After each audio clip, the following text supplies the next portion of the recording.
Hello dear friends. तो कैसे हो आप सभी? उम्मीद करते हैं सभी अच्छे होंगे। छत्तीसगढ़ एग्जाम प्रोजेक्शन की यूट्यूब चैनल पर आप सभी का स्वागत है। जैसे कि आप सभी को पता है, प्रयोगशाला परिचारक भर्ती अंतर्गत 60 नंबर का साइंस बैकग्राउंड से आने वाला है, ठीक, जिसमें 9वीं और 10वीं का पाठ्यक्रम आधारित है। उसको देखते हुए यह हमारा सेकेंड वीडियो है, ठीक। पहला वीडियो हमारा MCQ है। अगर वो वीडियो आप नहीं देखे हैं तो इस वीडियो के डिस्क्रिप्शन में उस वीडियो का लिंक डाल दूंगा। सबसे पहले आप वो वीडियो देखिए, ठीक। सेकंड में ये वीडियो देखना तो अच्छे से समझ आएगा। तो चलिए बढ़ते हैं बिना देरी किए आगे। और हाँ, वीडियो अच्छा लगे तो वीडियो को लाइक करिएगा, चैनल को सब्सक्राइब करिएगा और अपने दोस्तों के साथ शेयर करिएगा। और अच्छा नहीं लगे डिसलाइक करिएगा, ठीक। और कमेंट करके बताइएगा कि मैं कैसे और इम्प्रूव कर सकूँ, अच्छे से अच्छा समझा सकूँ, ठीक है। तो चलिए बढ़ते हैं आगे।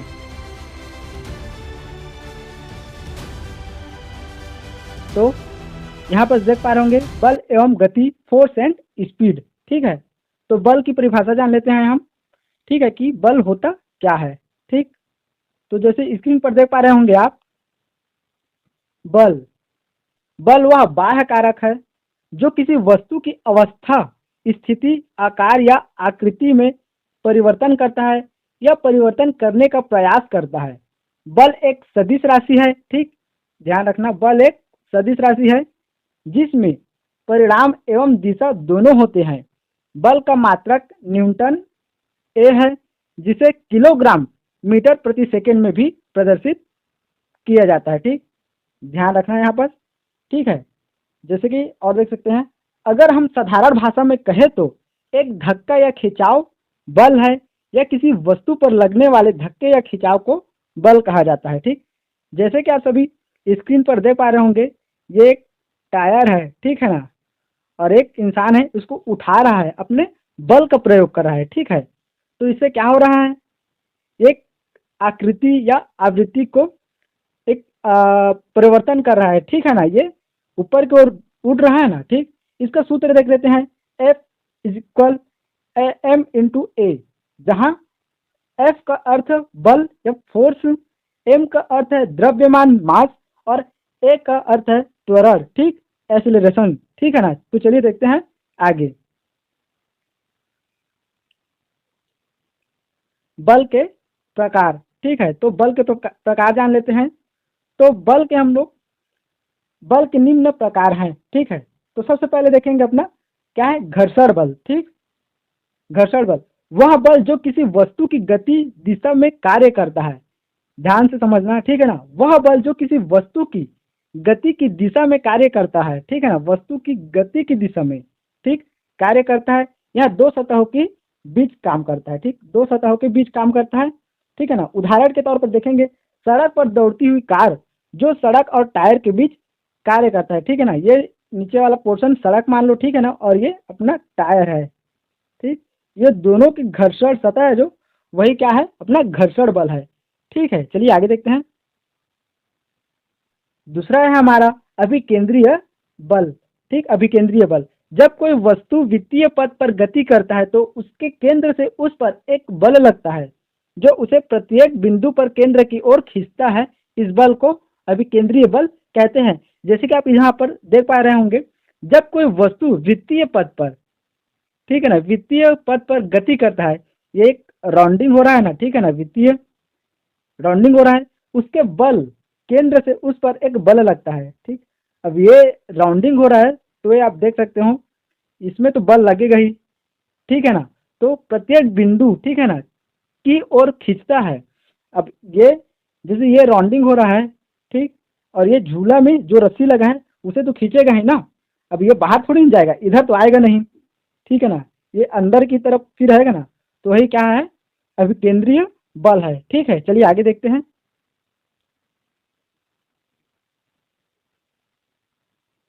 तीसरा प्रकार है हमारा चुंबकीय बल, ठीक, मैग्नेटिक फोर्स। चुंबक द्वारा किसी चुंबकीय धातु पर लगाया गया बल चुंबकीय बल कहलाता है, अथवा विद्युत चुंबक द्वारा अपने चारों फैले चुंबकीय क्षेत्र में, ठीक है ना, धातु द्वारा बल का अनुभव करना ही चुंबकीय बल कहलाता है, ठीक। जैसे कि आप स्क्रीन पर देख पा रहे होंगे, ठीक है। चलिए आगे देखते हैं। चौथा प्रकार है हमारा गुरुत्वाकर्षण बल। ठीक, हम लोग देख रहे हैं बल के प्रकार, ठीक है ना। तो यहाँ पर चौथा है अपना गुरुत्वाकर्षण बल। ठीक है, वह आकर्षण बल जिसमें दो वस्तुएं एक दूसरे को अपनी ओर आकर्षित करती है। ठीक, क्या बोल रहा है, आकर्षण बल जिसमें दो वस्तुएं एक दूसरे को अपनी ओर आकर्षित करती है। ठीक है, जैसे उदाहरण के तौर पर पृथ्वी और सूर्य के बीच लगने वाला बल। ठीक है, जैसे स्क्रीन पर देख पा रहे होंगे। ठीक, ये सूर्य है। ठीक, इसके प्रकाश है वो चारों तरफ, ये देख रहे हो ना, चारों तरफ फैला है ना। तो क्या बोले, अपने और आकर्षित करता है। ठीक, तो वही बल क्या है, गुरुत्वाकर्षण बल है। ठीक है, चलिए आगे देखते हैं।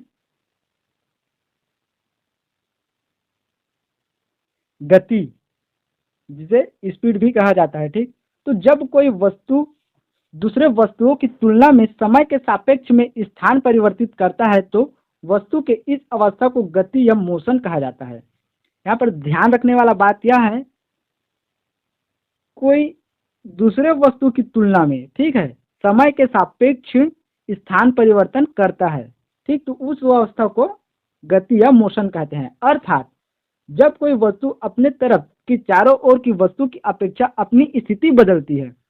ठीक, तो बदली हुई स्थिति को ही गति कहते हैं। जैसे कि आप देख सकते हो, चलता हुआ आदमी, गतिमान वाहन, ठीक, बढ़ती हुई नदी इत्यादि।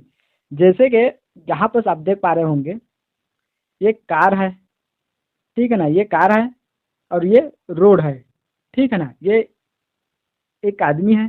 ठीक, लेकिन ये रोड है, इंसान दौड़ रहा है, लेकिन रोड थोड़ी ना दौड़ेगा। रोड तो अपने जगह स्थिर रहेगा ना। ठीक है, तो वही क्या है, अपना गति है। ठीक है, चलिए आगे देखते हैं। अब आगे है हमारा गति के प्रकार देखते हैं। ठीक, इससे पहले हम बल के प्रकार देखें, अब गति के प्रकार देखते हैं। ठीक है ना, तो गति के निम्न प्रकार हैं। इसके जो इम्पोर्टेंस है ना, उसी को मैं समझाया हूँ उसमें। ठीक है ना, गति के तो और बहुत सारे प्रकार हैं, लेकिन जो इम्पोर्टेंट है, ठीक, जिससे क्वेश्चन बनने वाले हैं, उसी को मैं समझाया हूँ। ठीक, तो चलिए देखते हैं अपना पहला, सरल रेखीय गति। ठीक है ना, अपना पहला है सरल रेखीय गति। जब कोई वस्तु या कण एक सीधी रेखा में गति करता है तो इस गति को सरल रेखीय गति कहते हैं। ठीक, जैसे कि आप समझ पा रहे होंगे, कोई वस्तु या कण एक सीधी रेखा में, ठीक है ना, गति कर रहा है तो इस गति को सरल रेखीय गति कहते हैं। ठीक, जैसे कि ऊपर की ओर तेज फेंकी गई वस्तु। ठीक है ना, ऊपर की ओर तेज फेंकी गई वस्तु। दूसरा है सड़क पर दौड़ते हुए वाहनों की गति, क्रिकेट में दौड़ते हुए खिलाड़ी की गति आदि सरल रेखीय गति के उदाहरण है। ठीक है, जैसे कि इसे आसानी से समझने पर मैं आपको बता रहा हूँ, एक आदमी जब ऊपर की ओर, ठीक है, ऊपर की ओर पत्थर फेंकेगा, ठीक, तो टेढ़ा थोड़ी ना जाएगा, वो तो सीधी जाएगा ना। वही है सरल रेखीय गति। ठीक है, चलिए आगे देखते हैं। दूसरा है हमारा वृत्तीय गति। ठीक, जब कोई वस्तु किसी एक निश्चित बिंदु के चारों ओर एक निश्चित दूरी पर वृत्ताकार मार्ग पर चक्कर लगाती है तो उसकी गति को वृत्तीय गति कहते हैं। ठीक, एक निश्चित बिंदु पर, ठीक है ना, यहाँ से ये, यहाँ से यहाँ नहीं आ सकता। ठीक है ना, ये इसका स्थिति यहीं पर ही रहेगा। ठीक है, तो उस गति को क्या कहते हैं, वृत्तीय गति कहते हैं। ठीक, जैसे कि आप यहाँ पर देख पा रहे होंगे। ठीक है ना, ये सूर्य पृथ्वी का गति। ठीक, चलिए आगे देखते हैं।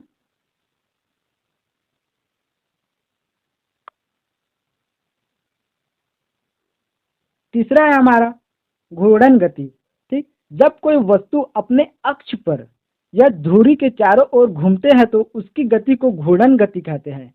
जैसे बर्तन बनाने वाले कुम्हार की चाक की गति, छत पंखे की गति। ठीक है ना, यह एक बर्तन बनाने वाले कुम्हार की गति, ठीक, और छत पंखे की गति। ठीक है, अब यहाँ पर समझने वाली बात यह है, जब कोई वस्तु अपने स्थान पर चारों ओर घूमता है तो उसकी गति को घूर्णन गति कहते हैं। ठीक है, जैसे यहाँ पर देख पा रहे होंगे, एक चाक है, ठीक, कुम्हार है, कुम्हार द्वारा बनाया हुआ घड़ा। ठीक है ना, ये घूर्णन गति का उदाहरण है। ठीक, चलिए आगे देखते हैं। 10वां है हमारा आवर्ती गति। जब कोई गति करती हुई एक निश्चित समय के बाद अपनी गति को दौड़ आती है तो उसे आवर्ती गति कहते हैं। ठीक, जैसे यहाँ पर अच्छा आसानी भाषा में मैं आपको बता रहा हूँ, जब कोई गति करती है, ठीक है ना, वो कोई भी वस्तु गति करता है तो निश्चित समय के बाद, यहाँ पर देख सकते हैं, निश्चित समय के बाद अपनी गति दौड़ आती है तो उस आवर्ती को गति कहते हैं। ठीक है, जैसे घड़ी की सुइयों की गति आदि आवर्ती गति के उदाहरण है। ठीक है ना, घड़ी की सुइयों गति के आवर्ती उदाहरण के उदाहरण है। जैसे ये अभी 10 बजा है, ठीक है ना, ये 10 बजा है, लेकिन ये 10 बजकर 10 मिनट हुआ है, लेकिन ये फिर से रिटर्न तो होगा ही ना, ये फिर से उतना ही टाइम होगा। ठीक, वही क्या है, अपना आवर्ती गति है। ठीक है, चलिए आगे देखते हैं। अब न्यूटन की गति के नियम देखते हैं। ठीक है ना, तो 1 मिनट।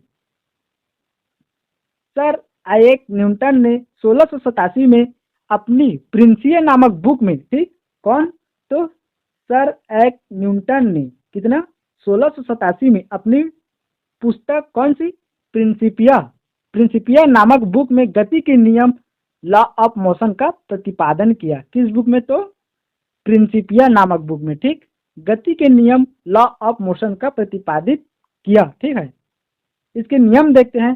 तो इन्होंने 3 नियम दिए। ठीक, कौन कौन सा, चलिए आगे देखते हैं।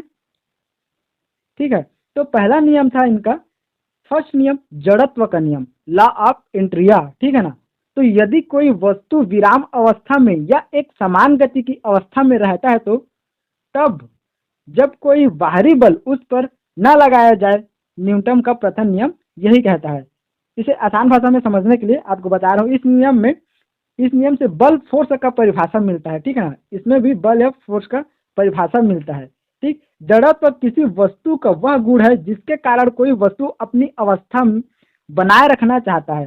ठीक है, जैसे उदाहरण के लिए समझ सकते हैं हम, यहाँ पर देख सकते हैं, ट्रेन के रुकने पर व्यक्ति का झुकना, ठीक है, जड़त्व। और समझा रहा हूँ आपको, जैसे ट्रेन चलते रहता है, ठीक है, ट्रेन में हम सीट में बैठे रहते हैं, अचानक से ट्रेन रुकता है, ठीक, तो जो झटका लगता है, तो झटका लगने से हम आगे झुक जाते हैं। ठीक है ना, वो जड़त्व का नियम है। ठीक है ना, तो ये न्यूटन के प्रथम नियम यही कहता है, जड़त्व का नियम बताया गया है। ठीक, चलिए आगे देखते हैं। दूसरा नियम है हमारा संवेग का नियम। ठीक, तो संवेग का नियम क्या कहता है, चलिए देखते हैं। संवेग परिवर्तन की दर लगाए बल के समानुपाती, ठीक, डायरेक्टली प्रोपोर्शन होता है तथा संवेग की दिशा वही होता है जिस दिशा में बल लगाया जाता है। यहाँ पर इसको ध्यान रखना, ठीक, समानुपाती, समान, ठीक है ना, समान में ही होता है तथा संवेग की दिशा वही होता है, ठीक, एक ही दिशा में। ठीक है ना, तो जिस दिशा में बल लगाया जाता है, ठीक, उसी को संवेग का नियम कहते हैं। जैसे उदाहरण के लिए देखते हैं, क्रिकेट खिलाड़ी, ठीक, क्रिकेट खिलाड़ी बाल को कैच करते समय अपने हाथ को खींचता है। ठीक है ना, क्रिकेट का जो खिलाड़ी रहता है ना, वो क्या होता है, जैसे बाल को ऊपर से कैच करता है तो अपने तरफ खींचता है ना, समान ही जैसे जो बाल आते रहता है वैसे ही खींचता है ना, वही क्या है, तो न्यूटन का सेकंड नियम वही कहता है। ठीक, संवेग का नियम समानुपाती। ठीक है, इसका सूत्र देख लेते हैं। संवेग मोमेंटम, द्रव्य मास और वेग वेलोसिटी के गुणन को संवेग कहते हैं। इसे पी से भी प्रदर्शित किया जाता है। ठीक, ध्यान रखना, ये इससे एमसीक्यू बनता है। ठीक है ना, ये सभी से एमसीक्यू बनता है, तो इसे ध्यान में रखना। ठीक है ना, तो P is equal M into V. M करता है मास, वी करता है वेलोसिटी, इसका ऐसा ही मात्रा है केजी मीटर प्रति सेकंड। ठीक है, चलिए आगे देखते हैं।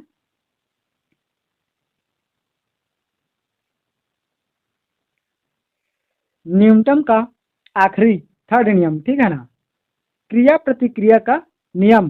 ध्यान रखना, क्रिया एवं प्रतिक्रिया का नियम है। ठीक, तो प्रत्येक जड़ के बराबर प्रतिक्रिया होता है, इसे ही क्रिया प्रतिक्रिया नियम कहते हैं। ठीक, जैसे कि प्रत्येक क्रिया के बराबर प्रतिक्रिया होता है, इसे ही क्रिया प्रतिक्रिया का नियम कहते हैं, या न्यूटन का ये तीसरा नियम है।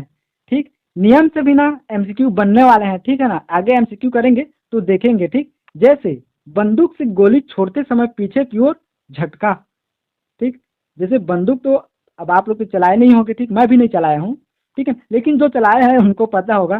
ठीक है, बंदूक से गोली छोड़ते समय जो पीछे तो झटका लगता है ना, वो थर्ड नियामक क्रिया का प्रतिक्रिया। ठीक है, वीडियो कैसा लगा कमेंट करके बताए, और अच्छा लगा हो तो प्लीज़ लाइक करके जाना यार। ठीक है, और अच्छा नहीं लगा तो सजेस्ट करो, ठीक, और अपने दोस्तों के साथ शेयर करो, ठीक है, जिससे सभी को लाभ मिल सके। ठीक है, तो चलिए मिलते हैं नेक्स्ट वीडियो में। नेक्स्ट वीडियो रहेगा हमारा बल, गति एवं बल से एमसीक्यूज। ठीक है, तो चलिए मिलते हैं, धन्यवाद।